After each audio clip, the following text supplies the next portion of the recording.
Assalamualaikum warahmatullahi wabarakatuh. Today I'm able to hear or present. I would also like to thank our beloved lecturer, Mr. Rudy Haryono as MPD, for his continuous passion and dedication to this pragmatic course. And my name is Julina Ardina. I'm a student of the English Education Study Program at Universitas Muhammadiyah Bogor Raya. Before we dive in, let me give you a quick overview of the we'll be covering today. This presentation is divided into 4 main sections.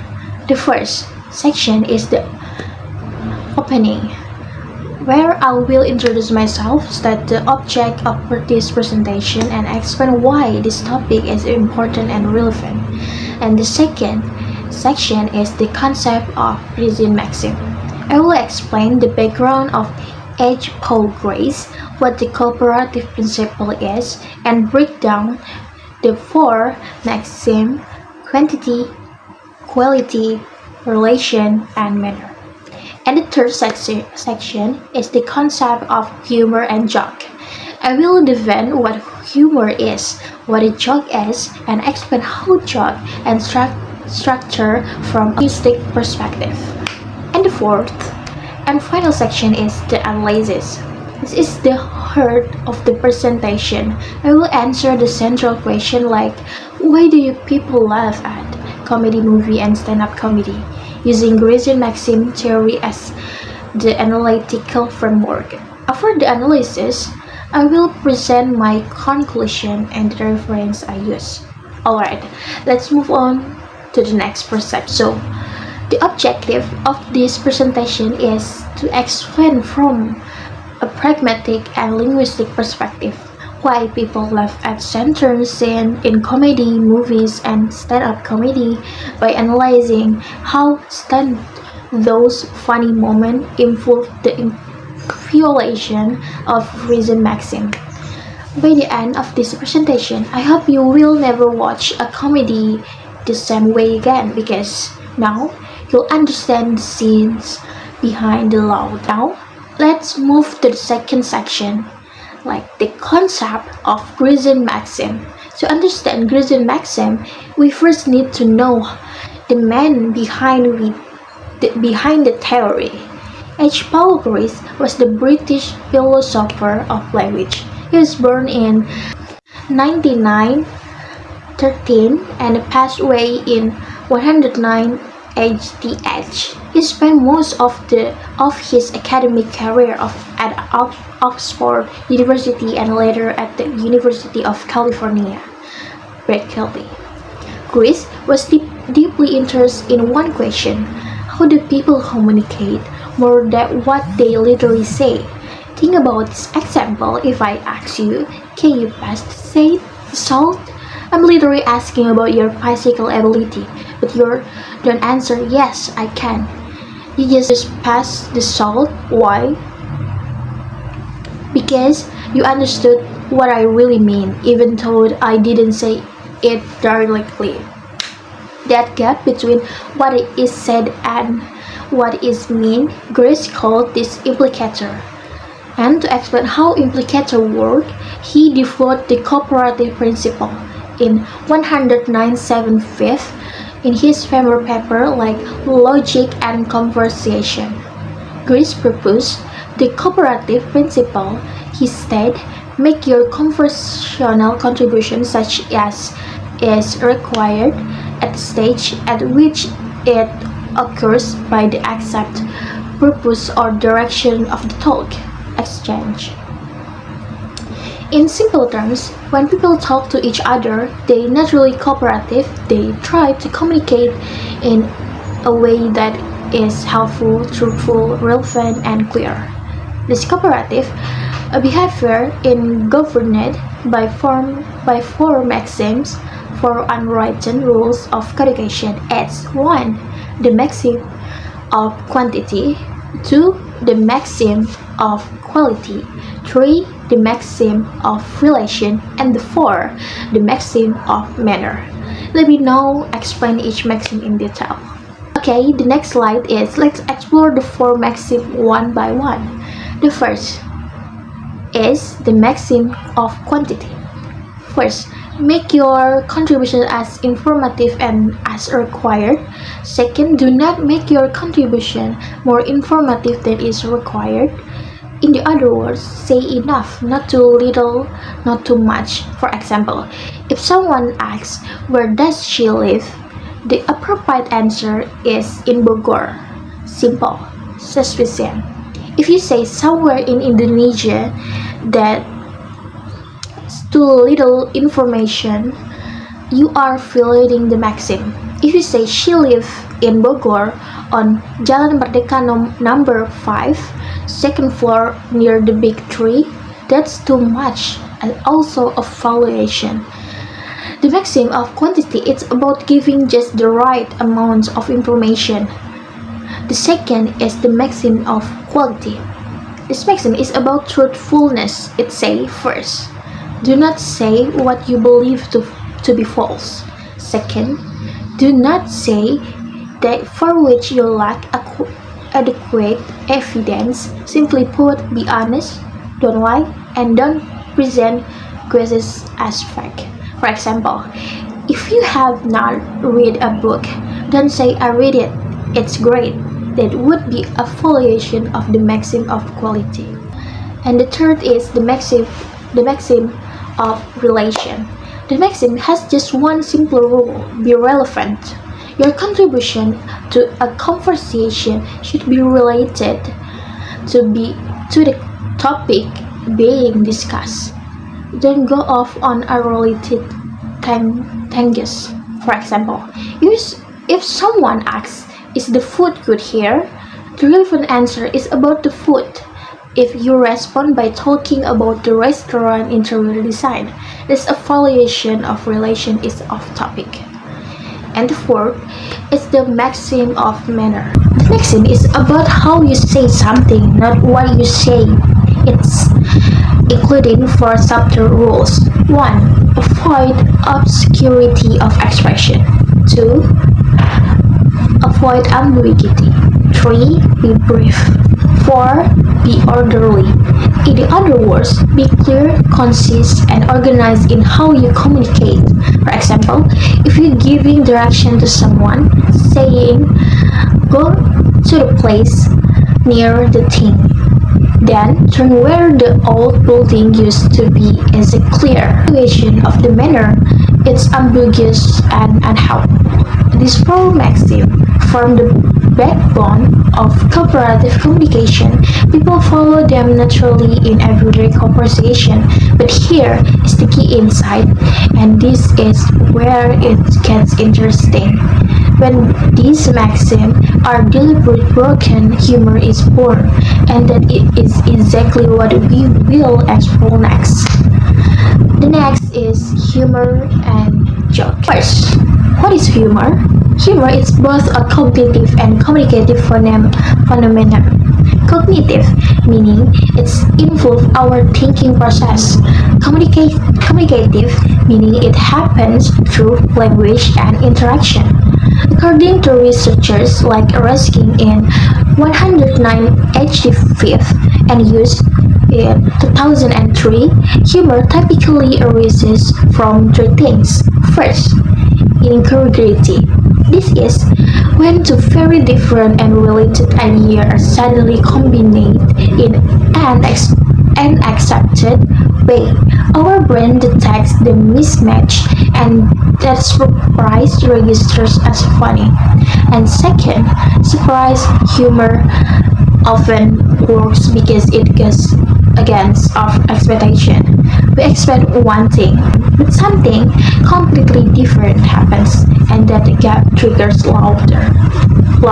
Third is violation of norms. Whether social norms, linguistic norms, or conversational norms, when something breaks the rules in a way that is harmless and playful, we find it amusing. There are several types of humor worth nothing. First, verbal humor. This includes puns, wordplay, irony, and sarcasm. All of these rely heavily on language, on the gap between what is said and what is meant. Situational humor. Comedy that erases from context. A character doing something completely inappropriate for the situation. For example, stand-up comedy. A performance genre where the comedian deliberately breaks linguistic and social norms in front of an audience. Incongruity, that's humor the word, category where two incompatible ideas collide and create a funny effect. Now, what is a joke? A joke is a structured piece of language, whether a story, a question, or a statement, that is specially designed to produce laughter through a punchline. Every joke, whether it's in a movie or on a stage, follow a basic structure. Step 1. The setup. The comedian establishes a context. They build a specific expectation in the audience's mind. At this point, everything seems normal. The audience is following a familiar conversational or narrative path. Step 2 is the violation. The speaker breaks something, a maxim, a social norm, or an expectation. This is the moment of incongruity. Something unexpected happened. Step 3. The punchline. This is the climax of the joke. The punchline delivers the incongruity in its clearest form, and the audience brain, which has been following one path, is suddenly pushed onto a completely different one. And step 4 is implicator. The audience has to infer what the comedian really means. The joke doesn't explain itself. The audience has to compute the hidden meaning, and that moment of discovery, the aha feeling, is a huge part of what makes something funny. This is why jokes often don't work when you explain them, because the process of figuring out the meaning is itself pleasurable. When you remove the process, the humor disappears. And the next is why people laugh.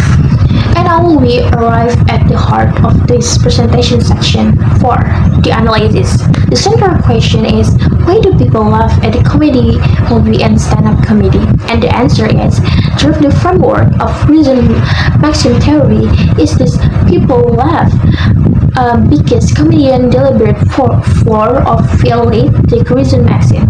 And when the audience recognize this violation, they compute the implied meaning, the conversational implicator, and experience that recognition as a pleasure, which manifests as a laughter.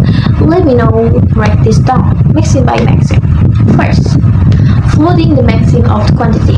The maxim of quantity, say, give the right amount of information.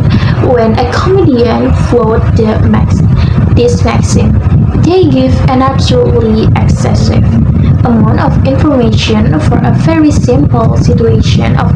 Conversely, they give almost no information at all when a full explanation is expected. Think about the comedians who spend 10 minutes describing how they made a cup of coffee in the morning, going into ancestry details about every single step. The humor comes from this sheer access. The audience think, why is he telling us all of this? And then absolutely it's funny. The audience detects the foliation of say only what's needed, and the excess information, instead of being informative, becomes comedy. Second, phrasing the maxim of quality. The maxim of quality says, be truthful. When comedians float this maxim, they say things that are obviously false, but in a way that the audience fully understand is not mean to be taken literally. This is the foundation of sarcasm and exaggeration, say with a perfectly straight face. Yes, I absolutely go to the gym every day at 5 a.m. I love waking up early. It's my favorite thing. The audience know this is a lie. The comedian knows that the audience knows, and that shared understanding that everyone is on the joke creates a moment of connection and laughter. The gap between what is said, like I love the gym, and what is simply like I had exercise, the gap is the joke. That is conversational implicator at work. And the third is floating the maxim of relation. The maxim of relation say be irrelevant. When a comedian floats this maxim, they suddenly introduce something completely irrelevant, a random topic, an absurd observation, and non sequitur in the middle of the conversation or story. The audience, who was following a logical narrative path, suddenly finds themselves somewhere completely unexpected. And that jarring shift, the sudden irrelevance, creates surprise which one the core triggers of laughter. This technique is very common in absurdity comedy and in comedian who specialize in non-sequitur humor. And the fourth is floating the maxim of manner. The maxim of manner says, be clear and unambiguous. When a comedian floats this maxim, they deliberately use ambiguous language that can be interpreted into or more ways at the same time. This is the basic of puns, one of the oldest and most universal form of humor. Here is a classic example. I used to be a banker, but I lost interest. The word interest is deliberate ambiguous. It can mean financial interest, as in the interest rate on a bank account, or it can mean personal interest, as in losing enthusiasm for a job. The audience hear one meaning first and then suddenly realize there is a second meaning hiding underneath. The double recognition, that moment of, oh, I see what you did there. It's the punchline. The maxim of manner is faulted because the speaker is being deliberate, unclear, and ambiguous. And that ambiguity is the source of the humor. So, to summarize the analysis, humor, maxim floating, plus audience recognition, plus conversation implicator. When all their three elements come together, when a comedian deliberately breaks a maxim, the audience detects the violation and the audience infers the hidden meaning. Laughter is the result. The next is a case study.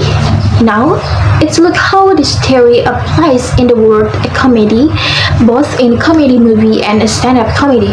In a comedy movie, comedy film are rich with example of Prince Maxim floating. Let's take Mr. Bean as our first example. Mr. Bean is universally funny across cultures, across language, and across generation. Why? Because Mr. Bean constantly float the maxim of quantity and manner. He solved the simplest, most ordinary problem like eating a sandwich, or taking a photograph in the most unnecessary complex, step-by-steps over the detailed way possible. His solution include far more steps, tools, and effort than any normal person would ever use. And that extreme over information that after access is actually that makes us laugh. We think, why is he doing that way? The valuation of the quantity and manners creates the humor. Another example, like in many comedy films, there is a classic scene where one character asks a serious question and another character answers with something completely unrelated and absurd. That is like a textbook floating of the maxim of relation. The audience surprised as their irrelevant answer in the search of the lover.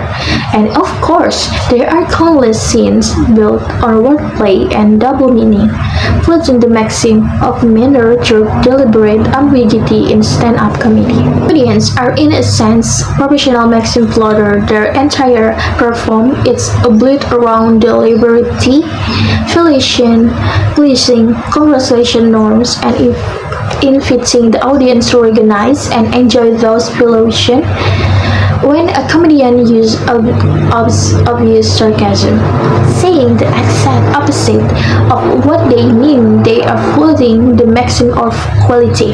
The audience understands the real meaning through implicator. When a comedian span an entire 5 minutes bit describing in exhausting detail how they argued with their Wi-Fi router, they are floating the maxim of quantity. The humor comes from the absurd level of the detail applied to trivial situation. When a comedian suddenly gets off on a completely unrelated taken in the middle of a story that's floating relation, the audience laughs because they're irrelevant expected. And when a comedian crafts a perfectly structured pun like time flies, like and a row fruit flies like a banana. They are fleeting manner through brilliant ambiguity. The key point here is this: whether the Indonesian stand-up show the same reason mechanic is at work, the specific content, culture, and language may differ, but the underlying linguistic structure of the humor is universal. The next is conclusion. Let me present the key takeaways from this presentation. Takeaway number 1. Humor arises from the deliberate floating of reason maxim.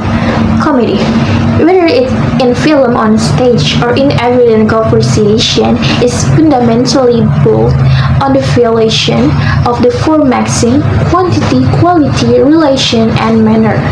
When these rules are broken on purpose and in a way that is playful rather than deceptive, the result is humor.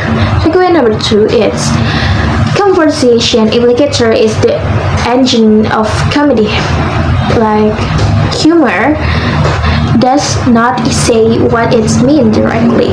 It relies on the audience to compute the implied meaning, to bridge the gap between what it say and what it means. The process of discovery that aha moment is huge part of what makes something funny. When the indicator is clear, the joke lands.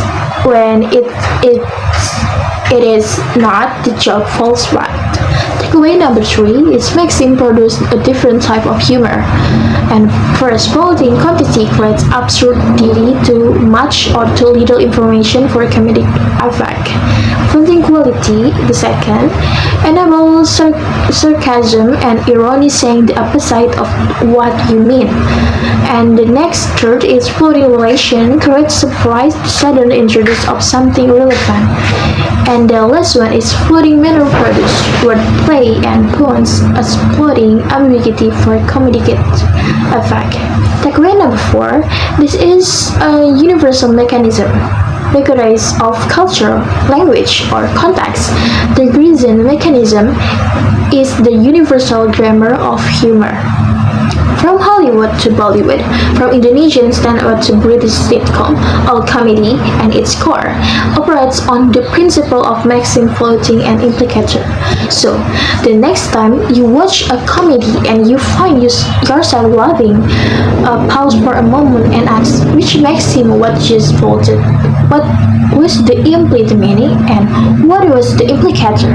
You might find that understanding the sense of humor makes it even more enjoyable. Before I close, let me briefly go through the reference used in this presentation. Okay, maybe enough for me. Thank you for attention. Sorry for any mistake. Wassalamualaikum warahmatullahi wabarakatuh.